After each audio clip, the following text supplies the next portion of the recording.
Choisis bien la bonne tête adaptée au diamètre du tube. Voilà, donc ici c'est 3/4 de pouce. Vous voyez.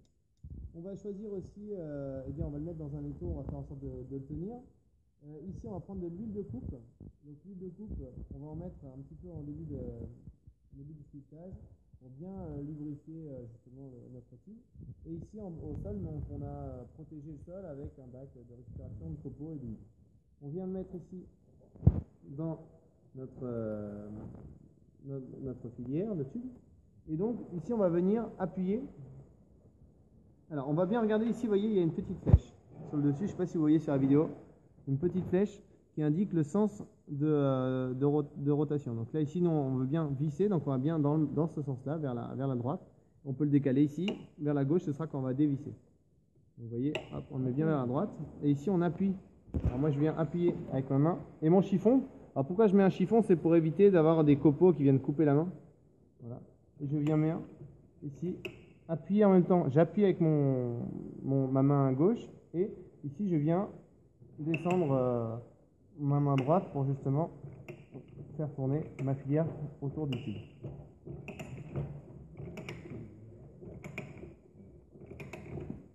Voilà. Et une fois que je sens que ça commence à forcer, ma filière est enclenchée. Alors, vous voyez bien qu'ici je descends, d'accord? Je descends au niveau de mon bras. Je ne vais pas du côté gauche parce que sinon du côté gauche j'aurais à monter. Donc si vous prenez un peu de recul sur la vidéo, vous voyez, je viens monter et du coup ça va utiliser plus de force à monter que si j'utilise mon poids de l'autre côté pour pousser tout simplement. Donc, je me mets comme ça, voilà, et je continue. Alors ici, on va remettre de l'huile au fur et à mesure de notre filetage. Voilà, nous allons en fait en mettre bien serrer notre étau. On va en mettre régulièrement. Et dès qu'on sent qu'on est un peu trop, qu'on force un peu trop, on n'hésite pas à revenir en arrière. Donc là, j'ai fait, allez, on va dire, j'ai fait à peu près 2 tours. Voilà. Je sens que ça commence à forcer.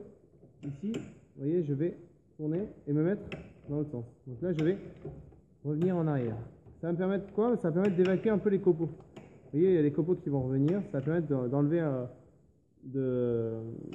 les copeaux. Et après, je reviens dans mon sens. Donc si je continue comme ça, vous voyez, je peux enlever aussi les copeaux aussi un peu à l'intérieur comme ça.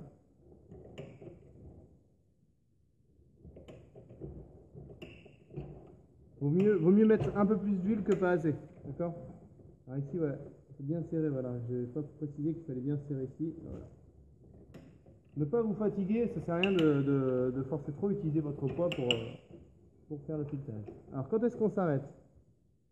Je remets encore un petit peu, on va voir. Quand est-ce qu'on s'arrête?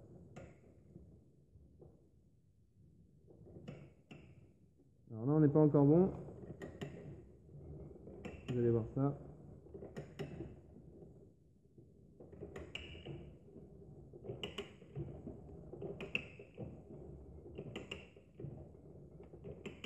Voilà. Je sens qu'on commence à être pas mal. Alors vous voyez la longueur du filetage, alors il y a plein de choses sur la longueur du filetage, on ne sait pas.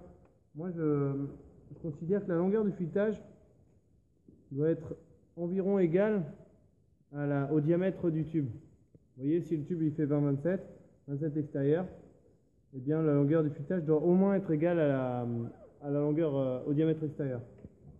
Donc là je pense qu'on commence à être pas mal. Vous voyez, il ne faut pas que ça dépasse ici, on va pas dépasser notre filière ici. On commence à être bien là. Voilà. Et là, on revient en arrière.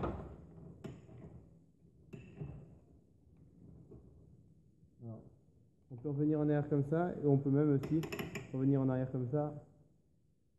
Toujours utiliser des gants. On vient dévisser tranquillement. Voilà. J'aurais pu aller un peu plus loin sur mon filetage si je voulais. Mais je suis quand même, on va dire, il y a quand même la place de pouvoir visser un raccord. Voilà. Voilà mon filetage. Et donc bien sûr ici, on pourrait donner un petit coup aussi de